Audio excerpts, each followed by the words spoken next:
বাগদাদের এক শান্ত এলাকায় বাস করতেন আব্দুর রহমান। তিনি ছিলেন একজন সৎ এবং নিষ্ঠাবান আতর ব্যবসায়ী। তার ছোট দোকানটি ছিল সততা আস্থার এক প্রতীক। দূর দূরান্ত থেকে মানুষ তার কাছে আসত খাঁটি আতরের জন্য, কারণ সবাই জানত আব্দুর রহমান কখনো কাউকে ঠকান না। তার স্ত্রী আমিনা ছিলেন একজন পরহেজগার ও গুণবতী নারী।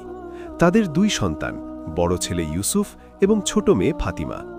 তাদের সুখের এই পরিবারে আল্লাহর রহমতের কোনো কমতি ছিল না।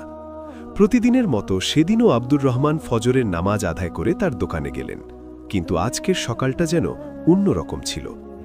দোকানে প্রবেশ করে তিনি দেখলেন সবকিছু এলোমেলো।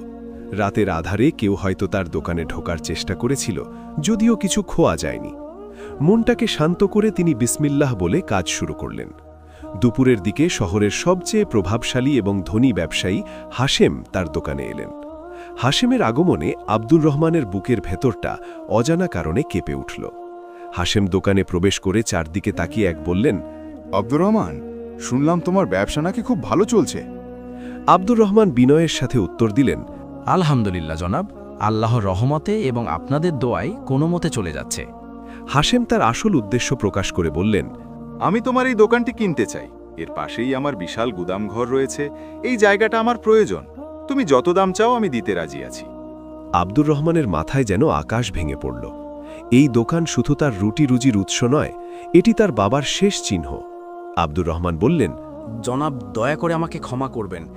এই দোকান আমার পূর্বপুরুষের আমানত, এটা আমি বিক্রি করতে পারবো না। এই উত্তর শুনে হাশেম প্রচণ্ড রেগে গেলেন। তিনি বললেন, তুমি আমার প্রস্তাব ফিরিয়ে দেওয়ার সাহস করছো? তুমি জানো আমি কে? আমি যা চাই তা আমি নিয়েই ছাড়ি।